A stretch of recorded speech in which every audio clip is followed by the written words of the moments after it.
आचार्य जी है, ठीक है, क्या है, एक आचार्य जी है जो टारगेट कर रहे हैं जो 3 रीजन्स, मतलब 3 रीजन्स के लिए टारगेट कर रहे हैं कॉन्सेंट्रिक सर्कल। उसका शेप कैसा है, कॉन्सेंट्रिक्स है।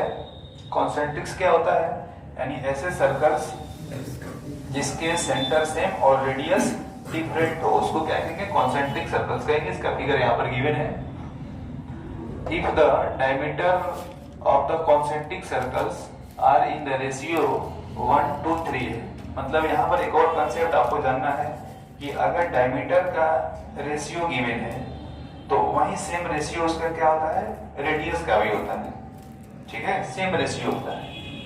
बात समझ में आ रहा है, रेशियो दोनों का क्या होगा, सेम होगा। तो इस बात ध्यान देना है कि अगर डायमीटर दिया है तो रेडियस भी रेशियो क्या होगा, सेम होगा। तो सपोज कर लेना कि जो let the ratio be x, ठीक है, जो रेशियो गिवन है उसको क्या सपोज कर लिया, एक्स। तो फर्स्ट इसका जो रेडियस का रेशियो होगा ये R1 कितना हो जाएगा आपका, 1 इंटू एक्स, 1 इंटू एक्स कितना मिलेगा, x। R2 कितना हो जाएगा, 2 इंटू एक्स, 2x। R3 कितना होगा, 3 इंटू एक्स, 3x। यानी आपने रेडियस निकाल लिया, क्योंकि सेम प्रोपोर्शनल होता है, ठीक है। रेडियस या डायमीटर दोनों क्या होता है, सेम होता है। रेडियस और डायमीटर दोनों सेम होगा, सेम रेशियो में रहता है। तो आपको निकालना क्या है, एरिया का रेशियो पूछा है आपसे। यहाँ पर लिखा हुआ है कि find the ratio of the area of the 3 regions. मतलब तीनों जो रीजन्स है अलग अलग, जैसे मान लो यहाँ पर ये एक छोटा वाला पार्ट है, इसके लिए ये रीजन है, ठीक है, इनर रीजन, ठीक है। इनर रीजन का एरिया कितना हो जाएगा, पाई R1 का स्क्वायर। और पाई की जगह पाई रखो, क्योंकि रेशियो निकाल रहे हैं तो पाई से पाई कैंसिल हो जाएगा। अब R1 अपने पास कितना है, x है, इसका स्क्वायर कर देंगे तो क्या मिलेगा, पाई x का स्क्वायर, पाई x का स्क्वायर। अब मिडिल जो है आपका, जो मिडिल रीजन है, मिडिल रीजन का एरिया निकालेंगे। तो इसके लिए देखो, मिडिल जब निकालना है तो ये आपका मिडिल वाला पार्ट, इधर वाला, ठीक है, ये मिडिल में है। तो इसके लिए देखो, इसके लिए जो सेकंड सर्कल है, सेकंड सर्कल में से अपने सर्कल का एरिया को क्या करोगे, माइनस करोगे। तो यहाँ से आप A2 भी निकाल लोगे। A2 इक्वल टू हो जाएगा पाई, बड़ा वाला के लिए रेडियस कितना है, R2 का स्क्वायर माइनस छोटा वाला रेडियस क्या है, R1 है, तो R1 का क्या हो जाएगा, स्क्वायर हो जाएगा, ठीक है। अब यहाँ पर a square minus b square वाला आइडेंटिटी लग रहा है। आप लोगों को पता होगा कि a square minus b square equal to क्या होता है, a plus b, a minus b. ऐसे सॉल्व करेंगे थोड़ा इजी होगा, या स्क्वायर भी कर सकते हो, कोई दिक्कत नहीं है। तो यहाँ से क्या मिलेगा आपका, पाई R2 यानी R2 प्लस R1, और यहाँ से R2 माइनस कितना हो जाएगा, R1 हो जाएगा, ठीक है। यहाँ से A2 निकाल लो, A2 इक्वल टू, ये इसके लिए था, A2 इक्वल टू कितना आएगा, पाई की जगह पाई रखो, R2 कितना है यहाँ पर, 2x है, 2x प्लस R1 कितना है, x, और यहाँ से 2x माइनस x। तो A2 की वैल्यू कितना हो जाएगा, पाई 3x, और यहाँ पर क्या मिलेगा, x मिलेगा। तो ये हो जाएगा आपका 3x स्क्वायर हो जाएगा, ठीक है, पाई 3x स्क्वायर। अब आपको क्या निकालना है, जो आउटर रीजन है, क्या है, आउटर रीजन है, आउटर रीजन के लिए एरिया निकालना है, क्योंकि 3 पार्ट है और तीनों का रीजन पूछा है। एक इनर है, एक मिडिल है, और दूसरा क्या है, आउटर है। तो मिडिल निकालिए, इनर निकालिए, अब क्या निकालना है आपको, आउटर निकालना है। तो A3 इक्वल टू हो जाएगा पाई R, हाँ पाई R।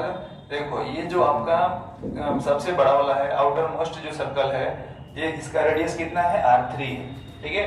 तो यहाँ पर R3 का स्क्वायर माइनस क्या करोगे आप, R2 का स्क्वायर, इसके बाद वाला जो सर्कल है उसका रेडियस लिया जाता है। तो यहाँ से A3 इक्वल टू आएगा पाई R3 प्लस R2, और R3 माइनस कितना हो जाएगा, R2 हो जाएगा। यानी यहाँ से पाई इंटू R3 अपने पास कितना है, 3x है, 3x प्लस है 2x, और यहाँ से 3x माइनस कितना हो जाएगा, 2x हो जाएगा। तो ये आएगा आपका पाई 3 और 2 मिलकर कितना 5x, और यहाँ से माइनस करेंगे x आएगा, यानी 5 पाई इंटू 5x स्क्वायर आएगा। ठीक है, अब रेशियो पूछा है किसका, रीजन का। तो रीजन क्या है, A1 रेशियो A2 रेशियो क्या निकालना है, A3। ठीक है, A1 A2 A3 का रेशियो पूछा है। तो A1 अपने पास कितना है, पाई x स्क्वायर, रेशियो कितना, सेकंड वाला कितना है आपका A2 पाई 3x स्क्वायर, थर्ड वाला क्या आपका A3 पाई 5x स्क्वायर। ठीक है, तो पाई x स्क्वायर से ये पाई x स्क्वायर कैंसिल हो जाएगा, पाई x स्क्वायर कैंसिल हो गया क्योंकि रेशियो है, डिवाइड करेंगे कैंसिल होगा। तो यहाँ क्या बचेगा, कुछ नहीं, मतलब 1, इसके पास बचेगा 3 और इसके पास बचेगा 5 बचेगा। ये आपका रेशियो था, A1 ratio A2 ratio A3, मतलब इस तरह से आप निकाल लोगे। ठीक है, नेक्स्ट क्वेश्चन देखो, इसमें क्या कह रहा है कि 2 सर्कल्स टचेज एक्सटर्नली, मतलब 2 सर्कल्स इसमें दिया हुआ है जो एक्सटर्नली टच कर रहा है, 2 सर्कल एक्सटर्नली टच कर रहा है। The sum of their areas is, यानी दोनों जो सर्कल्स है उसके एरिया का सम कितना है, 58 पाई है, और and distance between their centre, यानी जो उनके सेंटर है उनके बीच का डिस्टेंस भी गिवन है आपका 10 centimetre. Find the radii of the 2 circles, ये 2 जो सर्कल्स हैं इन दोनों सर्कल्स का क्या निकालना है, रेडियाई निकालना है, रेडियस निकालना है। मतलब कि यहाँ पर देखो, एक सर्कल ये रहा और दूसरा वाला सर्कल इधर से है ऐसे। ठीक है, 2 सर्कल है अपने पास,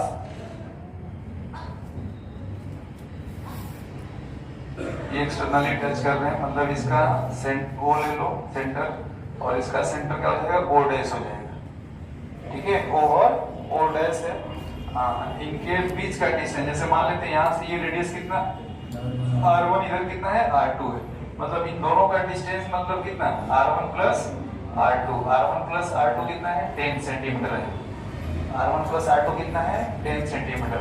यानी यहाँ से आप R2 भी निकाल लोगे, R2 इक्वल टू कितना हो जाएगा 10 माइनस R1 हो जाएगा, R1 plus R2 equal to कितना है 10 है, तो R2 इक्वल टू कितना हो जाएगा 10 माइनस R1।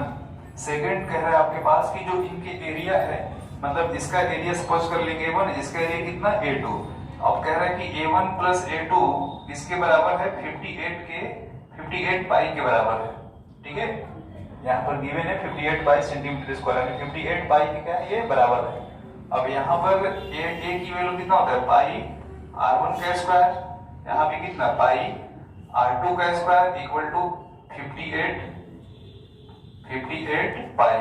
ठीक है, अब यहाँ पाई से पाई कैंसिल हो जाएगा, बोथ साइड है, तो क्या मिलेगा R1 का स्क्वायर प्लस R2 का स्क्वायर इक्वल टू 58। अब यहाँ पर R2 अपने पास है, R2 की वैल्यू यहाँ रख के सॉल्व कर देंगे, सॉल्व हो जाएगा। देखना यहाँ से R1 का स्क्वायर प्लस R2 कितना है, R2 है इसका 10 माइनस R1 का स्क्वायर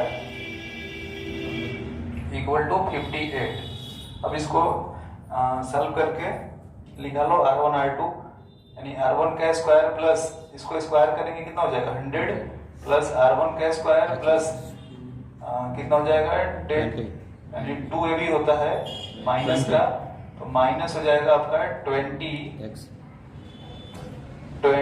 R1 इक्वल टू हो जाएगा 58। ठीक है, इसको सॉल्व करो, फिर कितना हो जाएगा ये R1 का स्क्वायर प्लस R1 2 बार है तो 2R1 हो जाएगा 2r1 का स्क्वायर और माइनस 20r1 और इसको इधर ले आओ प्लस 100 माइनस हो जाएगा 58 इक्वल टू कितना 0। अब यहाँ से सॉल्व कर लो, ये क्वाड्रेटिक बन रहा है। क्वाड्रेटिक को सॉल्व करने आता है आप लोगों को 2r1 का स्क्वायर माइनस 20r1, इसमें से माइनस करो कितना हो जाएगा 42 कितना हो जाएगा 42 इक्वल कितना 0 के। अब 2 इसमें कॉमन है, 2 से क्या करो डिवाइड कर दो, तो डिवाइड करेंगे तो यहाँ पर क्या मिलेगा r1 का स्क्वायर, यहाँ पर माइनस का 10 माइनस 10r1 और यहाँ से कितना 21 इक्वल टू 0 हो जाएगा। अब इसका फैक्टर कर लो, 7 और 3 करते हैं ना मिड डिटरमिनेंट स्प्लिट मेथड, यानी 21 का फैक्टर करेंगे तो 3 into 7 आएगा और 3 और 7 को ऐड करेंगे कितना हो जाएगा माइनस 10 हो जाएगा, यानी r1 का square minus 3r1 minus 3 minus का 7r1 प्लस 21 इक्वल टू कितना हो जाएगा 0। यहाँ से सॉल्व करो, r1 कॉमन लेंगे तो ये आएगा r1 माइनस 3 और माइनस 7 यहाँ से कॉमन ले लो तो ये r1 माइनस हो जाएगा 3 इक्वल टू 0, यानी r1 माइनस 3 और दूसरा आया r1 माइनस 7 इक्वल टू 0, यानी r1 की वैल्यू 3 और कितना आया 7 आया। ठीक है, r1 की दो वैल्यू दे रहा है 3 और 7। वैसे ही आप r2 का भी निकाल लोगे, अगर r1 लेते हो कितना 3 तो r2 आएगा कितना 7 आएगा, क्योंकि दोनों का सम कितना है r1 प्लस r2 दे रखा है कितना 10 है, यानी r1 और r1 अपने पास अगर 3 रखते हैं तो r2 अपने पास आप कितना आएगा 7 आएगा। तो ऐसे ही यहाँ पे अगर r1 की वैल्यू कितना रखते हो 7 लेते हो तो r2 की वैल्यू कितना हो जाएगा 3 हो जाएगा, जो ऑप्शन में होगा उसको टिक कर देंगे। ठीक है।